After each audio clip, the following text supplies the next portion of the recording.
Gimme yo, gimme yo, gungu mi gumao, gadi sajige, beri kafe tuma, iti tudi de, si maganda uwe, lagate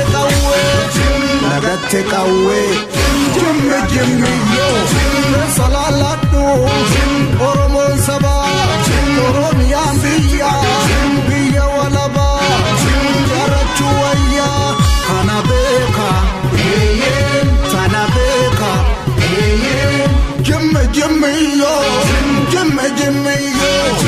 ani warge, kan kawe kabu, kan tokuma kabu, kan dinagde kabu, kan ayu kabu, kan gota kabu, saba safala, ingi vanondala, Tanabeka, Tanabeka.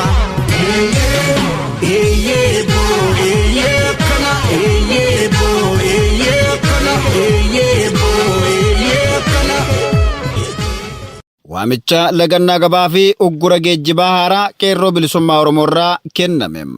Uummanni Oromoo koloneeffattoota kaabaan erga xumura jaarraa 19ffaa humnaan cabee kaasee gabrummaa dhooftuu eenyummaa namummaa isaa mulqitee fi akka sabaatti jiraachuuf wabii dhorkattee baate jaarraa 21ffaa keessa seenee jira.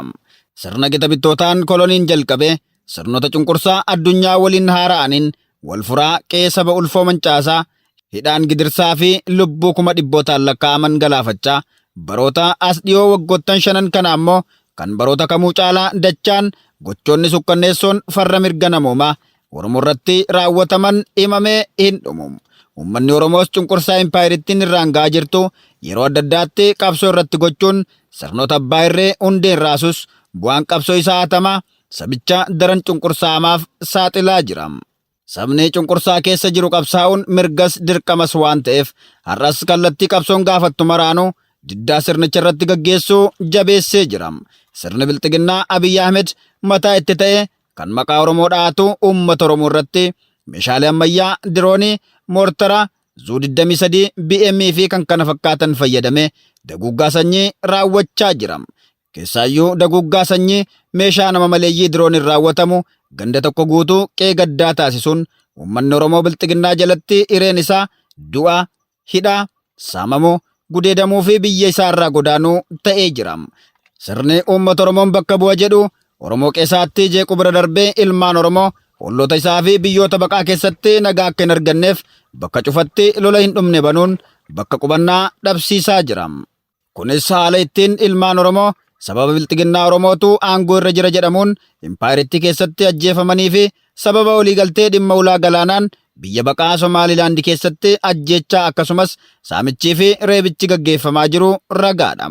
Kanuma bu'uura godhachuun qeerroon bilisummaa Oromoo qabsoo uummanni Oromoo badiisa irraa of baraaruuf taasisaa jiruu fi duula daguggaa sanyii irratti aggaamame fashaleessuuf taasisaa jiru cina dhaabbachuun ga'ee fi birmannaa isaa baratamaa taasisuuf diddaa uummataa bifa haaraan gaggeessuu jalqabee jira.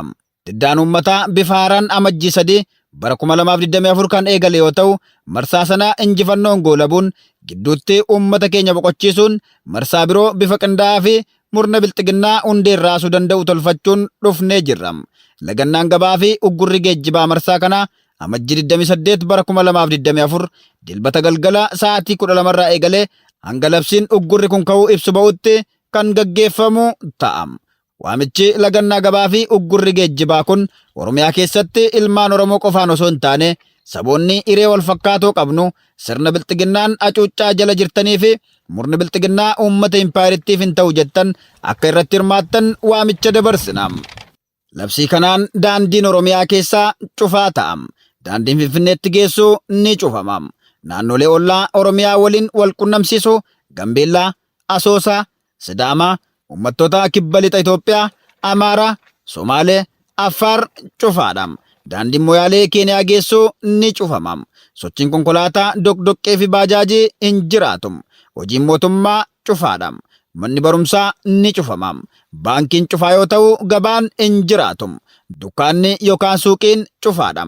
Mallattoolee diddaa adda addaa fayyadamu harka wal qaxxaamursuu qabsoo itti fufu agarsiisuu fi huccuu gurraacha uffachuun ni danda'ama.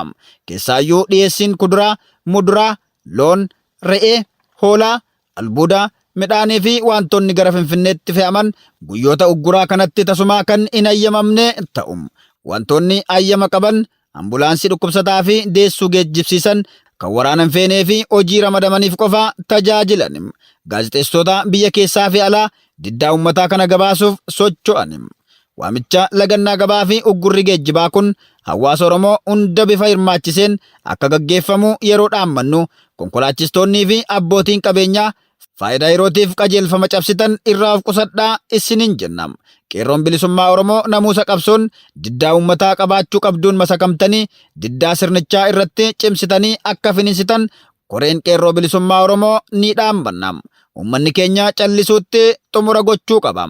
Callisuun maal na dhibdee fi nama biroorraa eeggachuun ni ga'a. Dhiigni Oromoo kanarraa akka hin dhangalaane, lafeen akka hin cabne, lubbuun namootaa kuma dhibbootaan akka hin baanee fi kuma dhibbootaan akka hidhaatti hin guuramneef har'a kaanee falmachuu qabna. Sirni kun gabroomsaadha. Sirna gabroomsaa irraa ammoo bilisummaa tolaan yookaan gaafannoon argannoo osoo hin taane falmachuu, diduu, mormuu fi kan kana fakkaatanidha.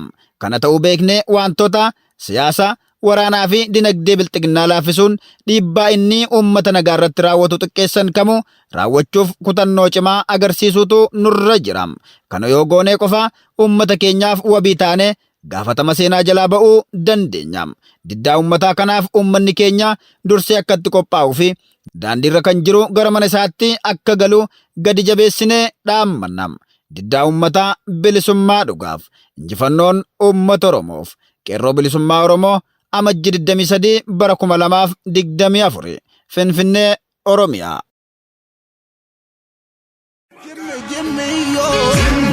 Jimme yo gungumi gumao gadisa jige beri kafetuma itutudide si magandawe lagatte